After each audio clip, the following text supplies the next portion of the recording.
Hey, this is Bethany. Say hello to my glittery hand and welcome back to my channel. Today I'm showing you a look inspired by Sakura season in Japan.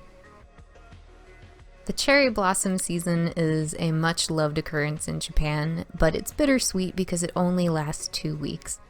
And I love the cherry blossoms because symbolically they stand as a reminder of how beautiful and fleeting life can be. So for this look, I feature 2 cherry blossoms on the sides of my shoulders used with water painting color techniques. I incorporated my own birthstone into the design because that reminds me that I was born and to live my best life. And then lastly, I have a bedazzled ethereal face of my own makeup daydreams. So if you want to see how I transform myself into this dreamy creature, then keep watching. Okay, to begin, we're going to be popping in some contact lenses that match my color scheme. And then we're going to hop over to painting the body. I'm using white, blue, and pink cream paints to make my own concoction, mixing lilac, periwinkle, purplish lavender. And we're going to start with the lavender on my neck and bring that down to the body in areas that I have outlined. You'll notice today I'm starting with the face because these are cream paints and I'm an oily skin person. If I'm working on a look for around 8 hours, I'm pretty oily if I start with my face and cream paints. Then I'm using the darker kind of periwinkle shade on the lower portion of this design. So it's going to transition from periwinkle blue at the bottom, lavender at the neck, and lilac on the face. And this look is going to predominantly feature the NYX In Your Element palette in Air. I just love this color scheme and it goes along well with my design. First I'm picking up this sky blue type shade and I'm setting areas with it, and then areas that are lighter than that shade I'm using it as a bit of a contour.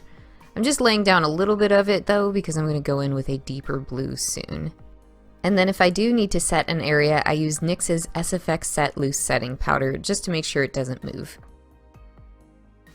Then to actually contour a little bit more deeply, I'm using NYX's Primal Color Eyeshadow in Hot Blue. It's a very vibrant shade though, so I use it quite sparingly because I really want this look to be quite soft.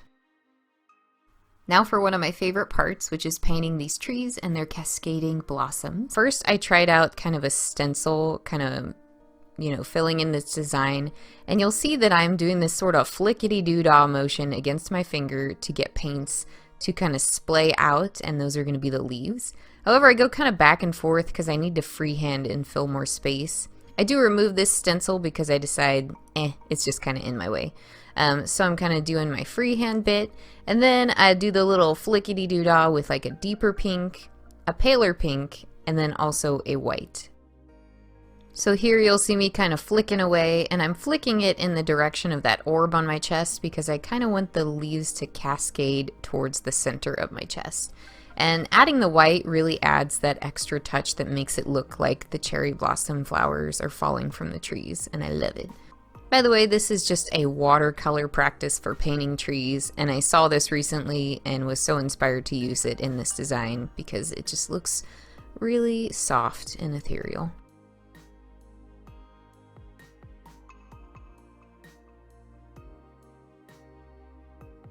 I continue to work on this cascading effect with the trees, and then I do add a touch of lavender towards the bottom of them just for a little additional shading, which I soften out.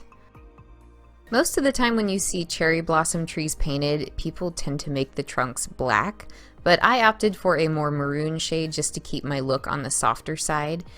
And the technique I'm using with the trees is once I get up into the actual flowers, I'm making the branches kind of in between them so that it looks like the flowers are actually floating on the branches.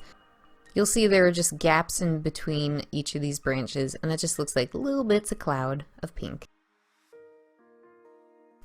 As a final touch, I'm just flicking a little bit more pink onto this design, and then we're going to hop over to my opal.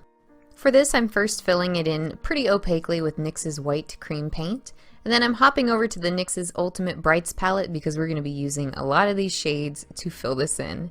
And you'll notice I'm using a painter's whoosher brush to stipple a few colors and then lay them down. This gives me this more spotty look like you might see in an opal. And before I lay down this fun shimmery part, I'm going to be adding some white dots with NYX's white liquid liner. Then I'm going to be shading just a tad bit more. And then finally, I'm going to be adding some sort of like veining with the NYX's Vivid Brights liner in Vivid Blossom. It's just a nice lavender color. And to add some magic, I cut up these like iridescent wrapping paper bits, and I've been applying them to my chest. I've practiced this a few times and it really does look like an opal in person. And what really helps sell the look is if you use like a bluish tinted one and then like another one that's shifting kind of gold yellow. Then it really gives it that sort of opal shimmery texture. Also, if there are any bits that are sticking out at the end, I do trim them with little bitty nail scissors, but that's what it looks like before the edge. Then I use gold pigment mixed with setting spray to draw an edge around this. I do add touches of gold in the trees too, but I just don't show that on screen. And then hopping back to that blue eyeshadow, I shade around the edges of my jewel so it looks like it's sticking out. Then I use NYX's Epic Ink liner to line those lower edges so it sticks out a little bit more, but I do soften it with that brush. I also add a few touches of highlight with that white liner.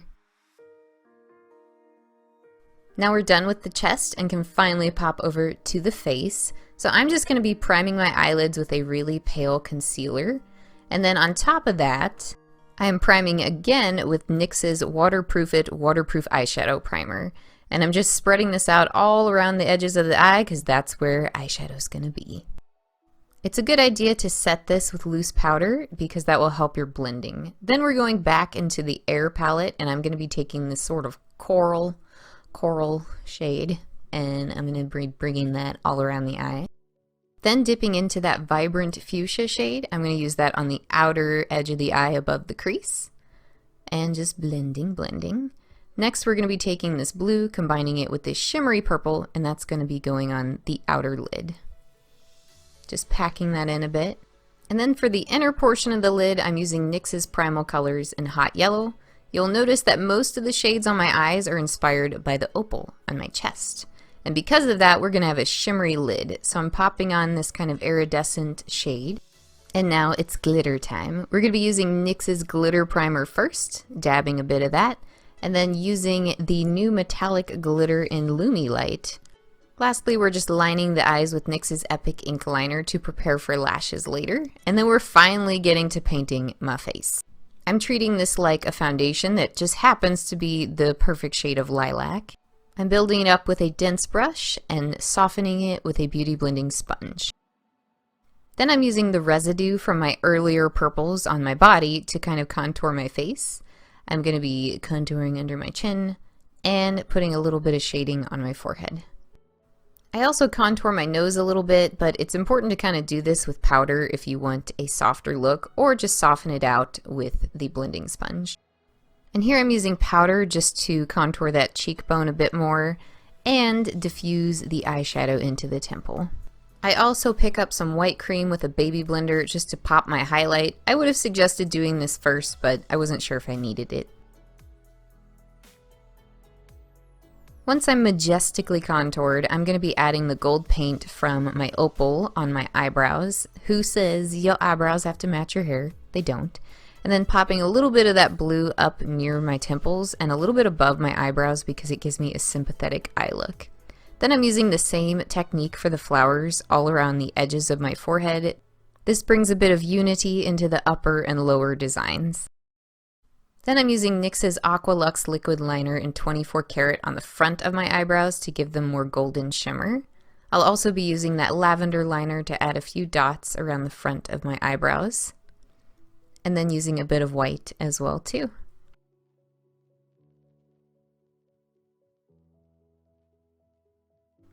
I hop back to that gold liner just to light up the inner portion of my eyes and make them more shimmery. And then I'm adding NYX's Ombre Blush in Sweet Spring. I'm going to be putting a tad bit of that on my nose too, just because I'm really feeling this like soft, youthful thing that it does. Then I'm highlighting with NYX's Duochrome Illuminator in Snow Rose. This has a pinky lavender shift to it, so it's perfect for this look. Then I decide to pop on some dramatic lashes, which are slightly flared on the outer edge. This suits the eye shape that I've chosen with my shadow and just my hooded eyes as well. Now to cover my busted lips. I apologize for those. So I'm starting with NYX's Liquid Suede lipstick in Jet Set. And then I'm using the Macaroon Lippie in Earl Grey and just ombreing them into each other. I used the duochrome illuminator in lavender steel on my lips. It just shifts far more lavender than the other illuminator. And then now it's time for some bedazzlement. I used some setting spray on my body, and I'm taking some really beautiful lavender craft glitter that shifts green and sprinkling that on the edges of my neck and the trees.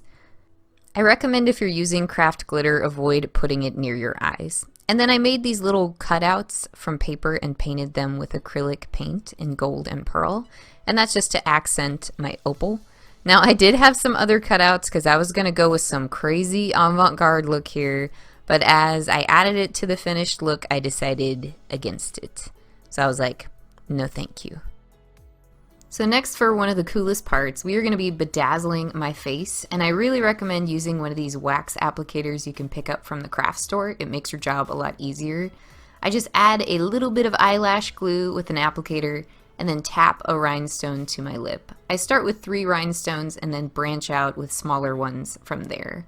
And I do apologize that I'm out of focus for quite a bit of this, but I will show you a little bit more on this technique once we reach the cheekbones. Really, it's just a nice, careful process because I wanted it completely symmetrical, but I add lash glue and then I add it on, and there's the lip. So now for the cheekbones, same thing, tap a little lash glue, wait a few seconds, and add with the applicator. I start with bigger rhinestones at like the height of my cheekbone and my temple, and then I kind of branch out to smaller ones from there that are slightly more distanced from each other. Then I take that same lash glue, and then I'm taking a brush and lightly picking up some of that purple glitter from my neck and applying it in between. And here I'm deciding whether I want my vibrant pink hair. I do decide against it because I want the softness to match this headdress I made and not to fight with the attention of the trees. So clearly I opted for the more lavender wig. I do add some final touches. I add this golden bronze slide-on liner by NYX to the waterline, just to complete the look, and then a few more white little freckles all across the middle of my face. Alright, so that is the finished look. I hope that you all enjoyed this tutorial, and just a heads up, part of my inspiration originally came from playing Zelda Breath of the Wild. I just wondered why there was a cherry blossom tree on top of one of the sacred mountains and what that meant. And I fell down a little research rabbit hole. So I hope you all enjoyed this. I thank you all so much for watching, and I will see you all next time. Bye-bye.